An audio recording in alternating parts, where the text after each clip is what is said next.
Boa noite, meus irmãos, minhas irmãs.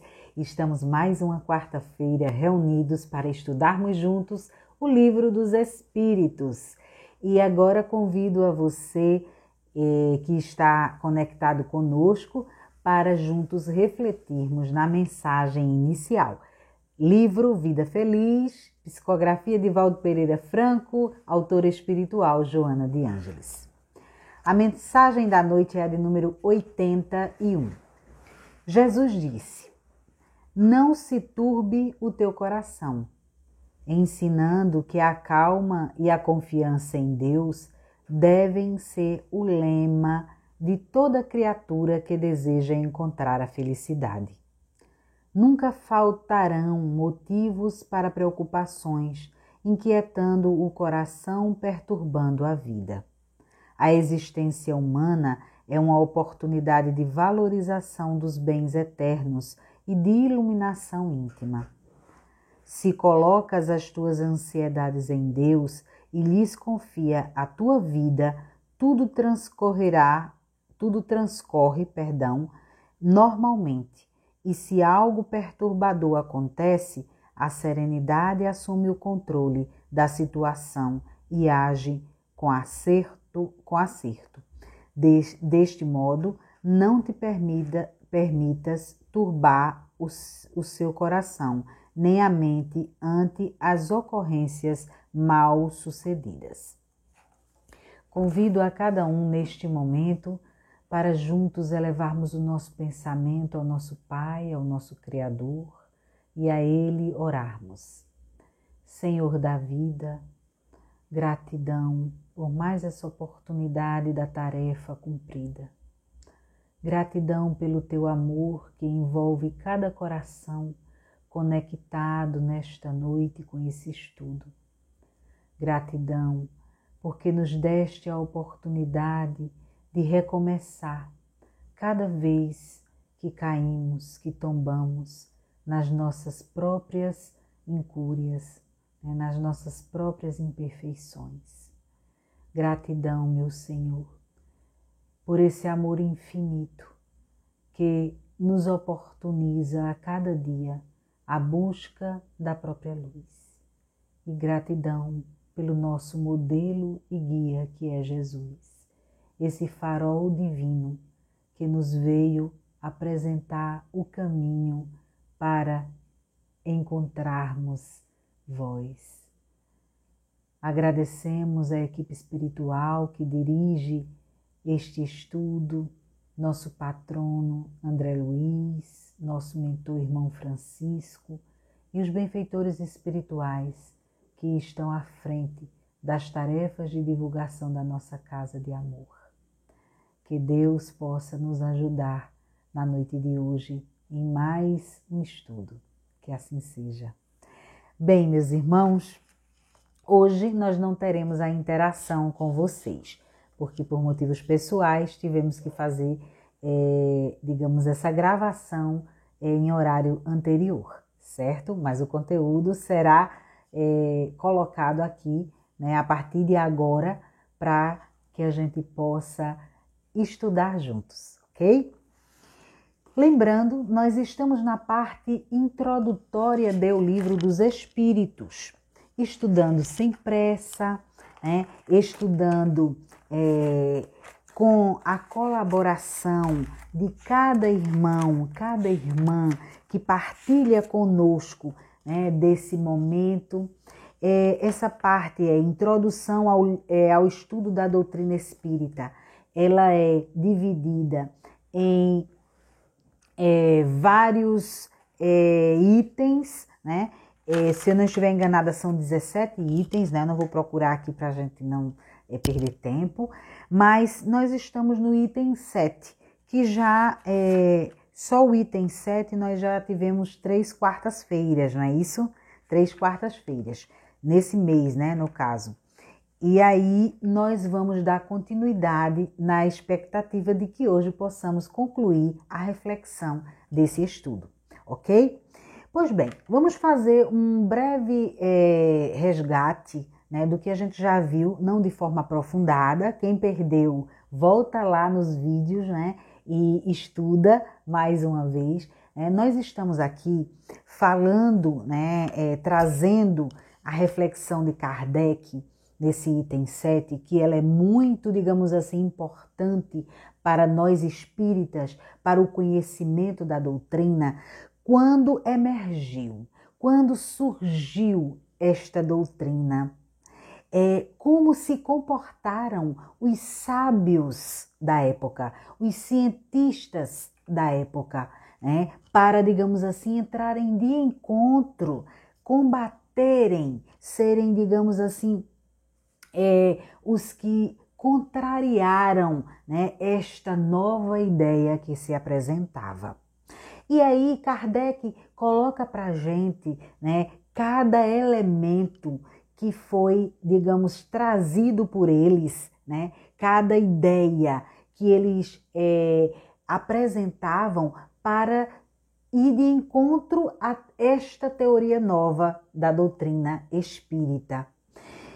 Kardec traz para a gente que esses mesmos cientistas, que muitas vezes se confundiam, porque alguém pode dizer, mas a doutrina espírita não é ciência, filosofia e religião, mas ela não tem essa base limitada, como nós compreendemos a ciência biológica, a ciência da matemática, essa ciência balizada.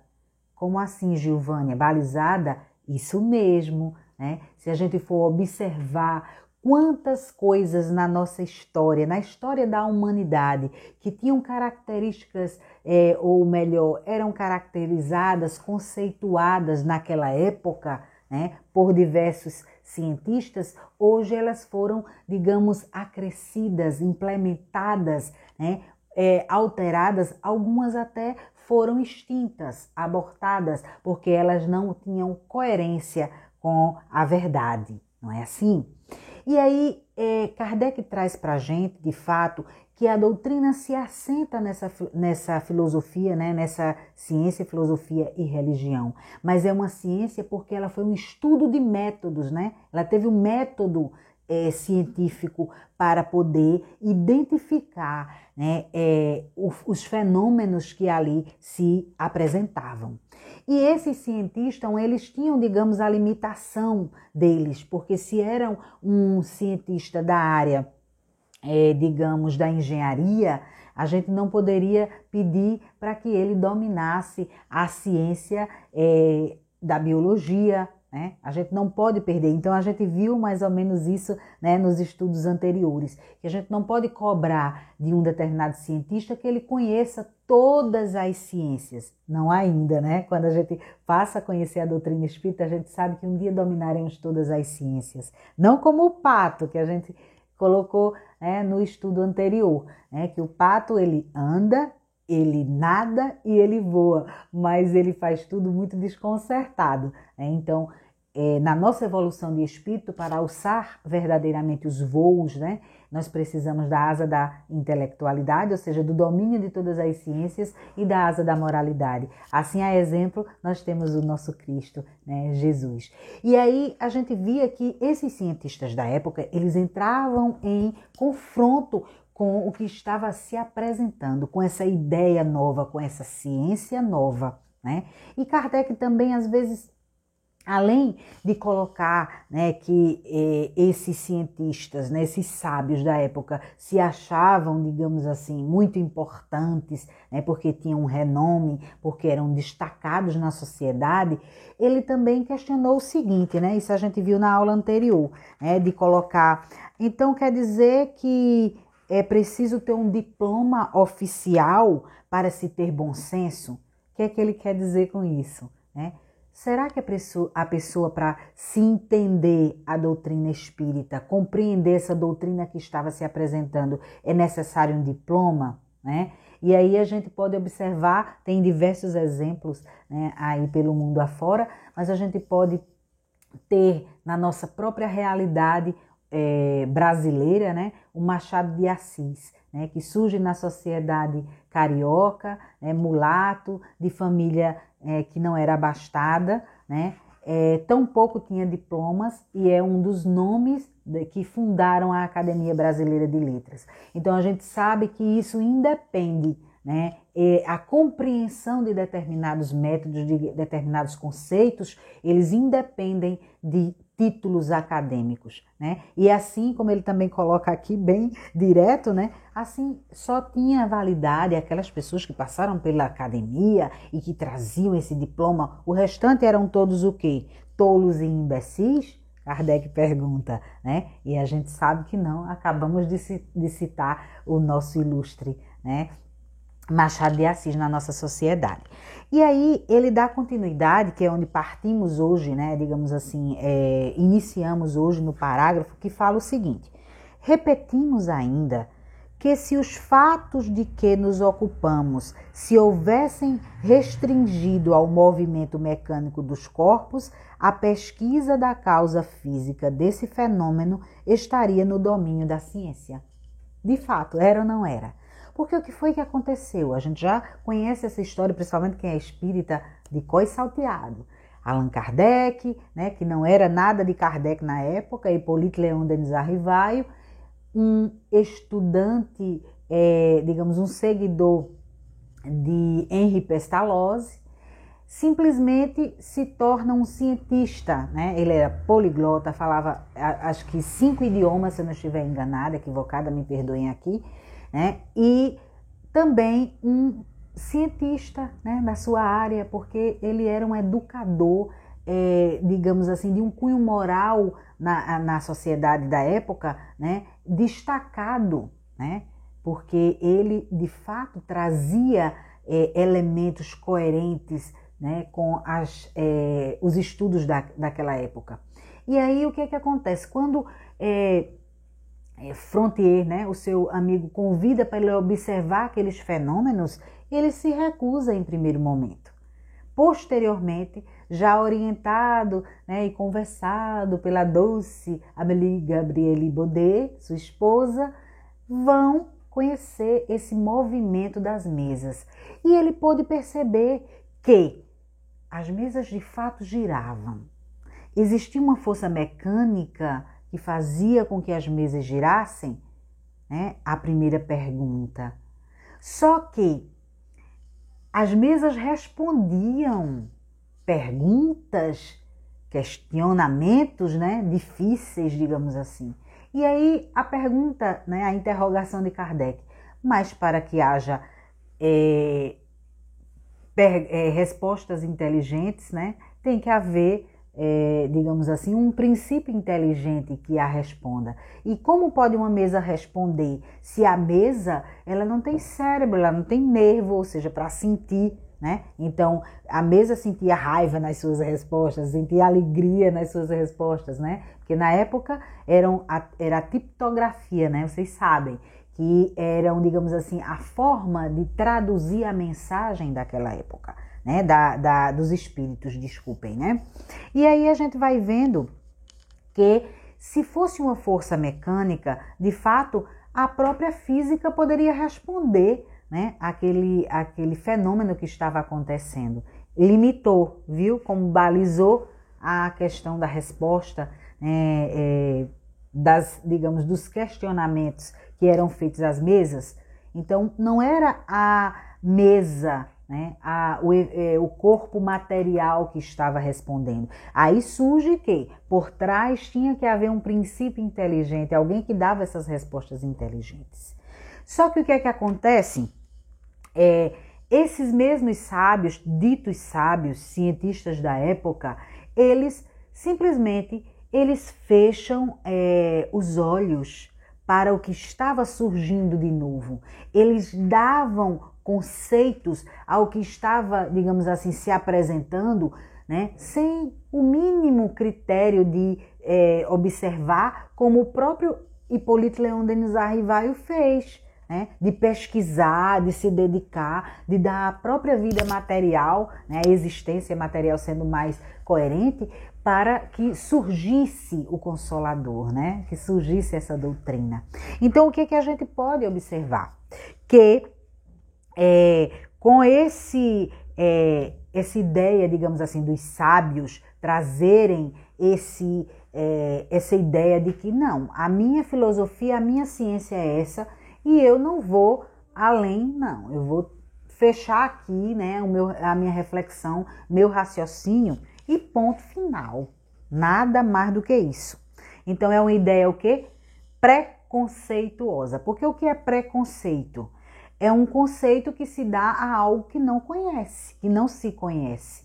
Porque eu já carrego dentro de mim essa ideia, né, essa monoideia, né? E aí eu me recordei agora de um orador que eu escutei, né? Diz que essa monoideia é trazida por pessoas, que normalmente tem pessoas que parece que estão sempre com um martelo na mão, né? E aí esse martelo, para ele, tudo que aparecer é prego e ele quer bater. Então fica só naquela ideia fixa, natural do próprio homem, porque lembrem-se que nós não avançamos mais rapidamente na evolução porque nós somos caracterizados, né, por essa monoideia. Tudo que nos é apresentado, a gente tem como verdade e vai defendendo aquela verdade com unhas e dentes, sem se abrir para o novo, sem abrir a alma, sem abrir o coração, né, para o novo. E aí, dando continuidade, né, deixa eu ver aqui se eu realmente já li tudo, né? Quando surge um fato novo, né, que não tem relação nenhuma com nenhuma ciência conhecida, o sábio, para estudá-lo, deve fazer abstração de sua ciência e dizer a si mesmo que se trata de um estudo novo, impossível de ser feito com ideias preconcebidas, né? O que a gente já acabou de falar aqui. Então, a gente tem que, quando surge algo novo, não vamos de forma nenhuma ficar com aquela ideia, né? Porque eu aprendi assim, porque tem que ser assim. A gente precisa, lógico e evidente, com bases, com orientação e seguindo o nosso venerando Paulo, dizer que diz que examinai tudo e retendes o que é bom. Dando continuidade, vamos ver que o homem que julga infalível a sua razão está bem perto do erro. Vejam, porque às vezes você estuda determinada coisa, se dedica a determinada coisa, assunto, né? Então, conceito científico, e você fica naquela ideia de que só a sua verdade tem que prevalecer, né? Você não acredita, nem aceita. Alguém quer te apresentar algo novo. Não, você nem quer, né? Eu me lembrei agora, né, de um fato bem interessante, assim, corriqueiro, para a gente ver como existem pessoas que seguem essas monoideias, né? Essa filosofia de massa, digamos assim, esse efeito manada que acontece, né? Porque tem uma pessoa para mim que é referência, né? A Gilvânia, a oradora, ela trabalha mediando conhecimento lá no Leal e para mim ela é uma referência. Aí Gilvânia chega e diz assim: eu não tomo água, porque eu não gosto de água e enfim, eu tomo suco, chá, mas não gosto de água. Aí o efeito manada faz o quê? Porque eu admiro Gilvânia, eu não vou tomar água também. Ou Gilvânia alguém apresenta algo novo para Gilvânia provar, como por exemplo um chá qualquer. Aí Gilvânia diz, não gosto de tal chá. Aí a pessoa nunca provou e diz que também não gosta. Vejam, então é uma ideia de que o homem, né, tem, de que às vezes a gente segue o outro, né, e que aquela minha filosofia é a única, porque eu defendo ela e porque eu não vou acreditar em nada mais que for apresentado para mim, porque é aquilo e acabou. Dando continuidade. Mesmo aqueles que têm as mais falsas ideias se apoiam na própria razão, rejeitando em virtude disso tudo o que lhes parece impossível. Os que outrora repeliram as admiráveis descobertas de que a humanidade se honra, todos apelaram a esse juiz para as rejeitar. O que se chama razão não é muitas vezes senão orgulho disfarçado. E quem quer que se considere infalível, coloca-se como igual a Deus. É forte, né? Kardec traz isso aqui, coloca como os nordestinos dizem, Foi para torar, não foi? Se Kardec conhecesse essas expressões, hein? Ele teria utilizado assim, será, hein? Uma ideia bem simples, corriqueira, né? Porque, vejam só, a gente vê que o homem não pode, de forma alguma, trazer essa monoideia de que só existe aquele conceito, que tudo que for novo eu tenho que repelir, que tudo que for novo eu tenho que rechaçar. Porque a minha ciência não diz para eu defender ou acreditar no que está se apresentando agora, né? Então, este que se coloca dessa forma, ele já está se igualando a Deus, né? Então, é um pouco complexo, né, de compreender, né, essa situação. Dirigimos-nos, pois, aos que são bastante ponderados. Kardec diz o que com relação a isso? Porque aqueles que são uma expressão popular, prego batido, ponta virada, não tem o que fazer, não tem o que questionar, de forma alguma, né? A gente sabe que existem pessoas que são assim, né? Que a gente diz que um pedaço de... se eles disserem que um pedaço de pau é pedra, é aquilo e acabou. Então não tem como a gente contestar nada com alguém que tem ainda essa visão, esse conceito limitado, né? Mas Kardec diz que traz essas reflexões para as pessoas, né? Para os ponderados, que são o quê? Que estão abertos, né, às novas ideias, que estão como Paulo de examinar tudo, mas reter o que é bom, né? E aí vamos lá, dando continuidade, né? Dirigimos-nos, pois, aos que são bastante ponderados, para duvidar do que não viram e que julgando o futuro pelo passado, não creem que o homem haja chegado ao apogeu, nem que a natureza lhe tenha virado a última página do seu livro. Olha que forte, gente. É forte. Eu achei muito, muito forte. Porque, de fato, se a gente for dar uma olhada, né, ao nosso derredor, nós conhecemos assim, várias pessoas que a gente às vezes tem como essas, né, que são ícones de respeito, né, que a gente, digamos assim, admira, né? E existem outras também que a gente diz, não, pelo amor de Deus, não queria ser nunca como esta pessoa. Mas o que nos faz refletir melhor com esse conceito de Allan Kardec é que, por exemplo, nós temos que saber que o meu conhecimento, ele não é pronto e acabado, né? O que Giovânia tem de conhecimento hoje não é, como eu diz assim, a última página do meu livro, de forma nenhuma. E aí a gente remonta ao que colocamos no início, né? Um pouco no início, que nós temos que ser, né, um dia nós vamos ser, claro, como Cristo. Alguém vai dizer, como assim, né? Quem não é espírita? Isso mesmo, porque a doutrina espírita, ela é adepta, né? Se, digamos assim, tem bases, se assenta na evolução. E a evolução nos diz que nascemos, né? Fomos criados por Deus simples e ignorantes, mas destinados à perfeição. E aí, de fato, existem os graus, né, que a hierarquia espiritual nos coloca. E um dia seremos sim, né, estaremos sim nesse grau de pureza, nesse grau do Cristo. E dominaremos sim as duas asas, né, as asas da ciência e as asas da moralidade. E mesmo assim, ainda não será a última página do livro, porque nós teremos muitos desafios, digamos, no processo de transmitir conhecimento, de estender as mãos, né, a planetas inteiros, né, para que eles se elevem também, porque a cadeia é dessa forma que ela funciona. Quando a gente está na escola, né, quem já passou por esse período sabe, a gente começa lá bebezinho e às vezes tem um aluno que já, né, lógico, quando está mais adiante, que se destaca mais, ele vai ajudando os outros, né? E vai passando de série a série até que ele completa determinado grau e já começa a auxiliar outros, né, irmãos, outros que estão, digamos, na retaguarda. Assim não seria diferente na própria evolução do espírito, né? Nós estamos aqui para crescer,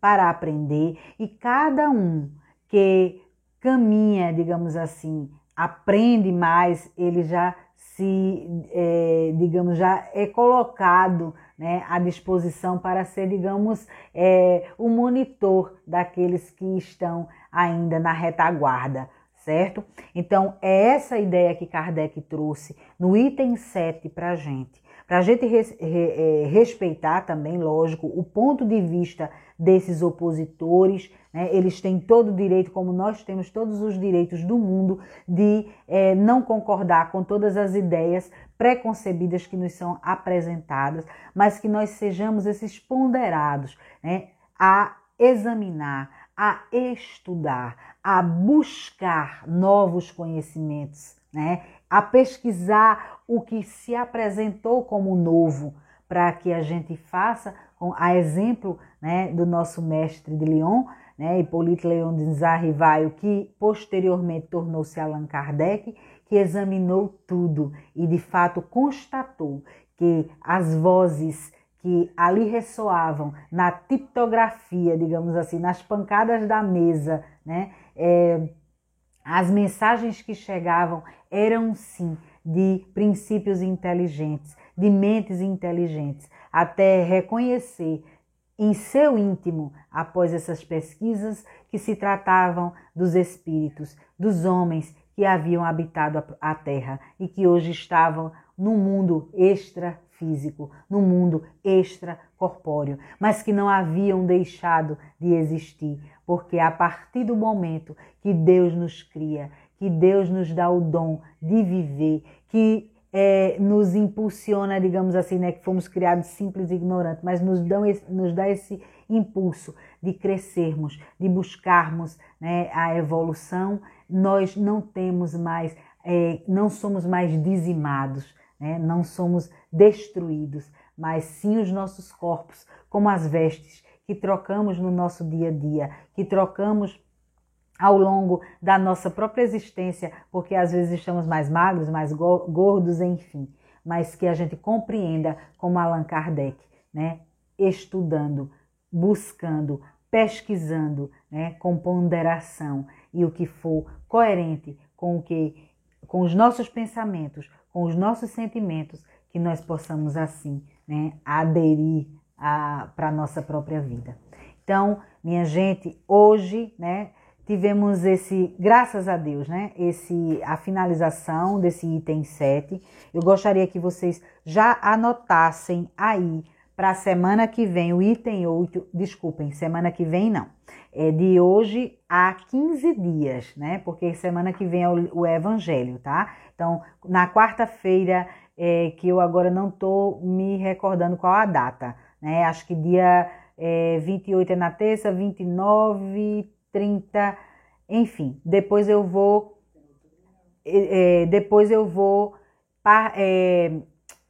Fábio estava me lembrando aqui do Outubro Leal, tá, gente? Por isso que eu perdi um pouco o raciocínio, mas não se preocupem. Nós vamos ter, né, depois eu falo para vocês a data, mas vocês já sabem, de hoje a 15 dias nós teremos o Livro dos Espíritos, a continuação, item 8, anotem aí, tá bom? Bem, antes de finalizar, né, nosso estudo da noite, né, com a mensagem e a prece, eu gostaria de deixar aqui, estender a vocês o convite, né, para o nosso mês de aniversário, né, no próximo sábado, dia 2 de outubro. Nós teremos a abertura oficial do Outubro Leal, como carinhosamente batizamos, né? E durante todo o mês a programação será alterada. É por isso que Fábio estava me lembrando e eu não estava me recordando aqui, ainda bem que eu não falei a data, tá, gente?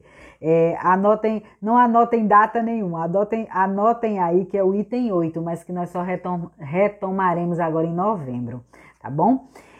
O mês de aniversário do Leal, como sempre, vocês sabem, a gente convida, né, palestrantes, oradores de outros centros, e temos um mês inteiro de convidados, né? Quartas e sábados são oradores de outras cidades normalmente. Então trarão temas dentro de um tema maior, que este ano foi eleito, né? Que foi posto em votação, e o tema escolhido foi Paulo, o apóstolo da transformação. Certo? Então, dentro deste tema maior, nós teremos os subtemas, certo? Trazido por cada orador, toda quarta e todo sábado.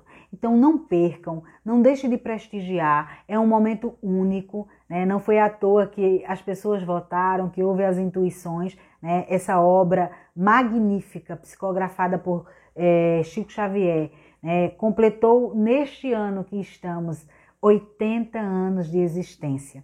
E para quem começa a ler, eu já começo até a me emocionar de falar deste livro, porque ele de fato é uma mola, né, para impulsionar a nossa evolução moral neste planeta, neste momento tão delicado em que a gente está vivenciando. Então, a você que está ouvindo esse estudo hoje, né, que está partilhando conosco deste momento, não deixe de forma nenhuma, só se você não puder de jeito nenhum, mas se estiver dentro do seu alcance, já coloque na sua agenda, quartas e sábados, mês do outubro, mês do aniversário do Leal, né? Outubro Leal, com convidados de outras, né, casas espíritas que nos brindarão com o seu conhecimento, né, sobre esse apóstolo venerando que tanto nos fala ao coração. Então, agora gostaria de convidar você para a mensagem de encerramento do estudo da noite, e é a de número 61, também do livro Vida Feliz, tá? A tua posse em relação aos bens terrestres é relativa. No mundo transitório no qual tudo passa, o que agora te pertence amanhã terá mudado de mãos. Usa, mas não abusa dos recursos que disponhas. Não te escravizes ao que detens por momentos, evitando-te sofrimentos quando se transferirem para outrem. Os únicos bens de duração permanente são os tesouros dos sentimentos, da cultura e das virtudes. Acumula tesouros no céu, ensina o Evangelho.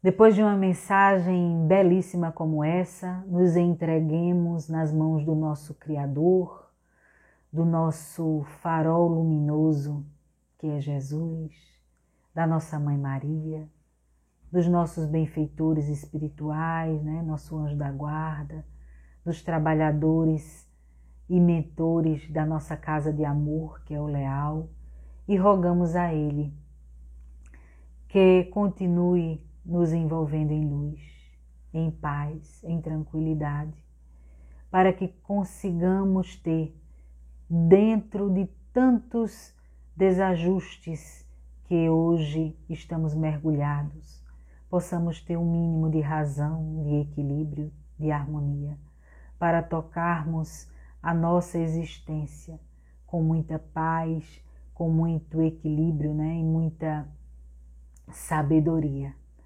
Que tenhamos no coração a certeza de que só o amor romperá todas as barreiras, que só o amor é aquele que ilumina a estrada escura a qual passamos. Só o amor é também aquele que nos dará a sabedoria para tomar as decisões apropriadas. Só o amor é, de fato, essa mola sagrada que nos impulsionará a subir os degraus da evolução terrestre. Jesus, gratidão, Mestre querido, por mais essa oportunidade da tarefa cumprida, tão simples aos nossos olhos, mas tão grandiosas à nossa intimidade. Que o teu amor, Senhor, nos cure e nos ajude a curarmos-nos de nós mesmos, né? Que Deus me proteja de mim. É essa a mensagem que a gente tem que carregar, porque os nossos grandes inimigos estão dentro de nós. Que Deus nos abençoe, nos ampare, nos dê uma noite abençoada e que possamos assim nos reunir para mais um estudo, né, no Outubro Leal, agora dia 2, de outubro mesmo, né, sendo redundante. Muita luz e muita paz para cada um de nós. Que Deus abençoe.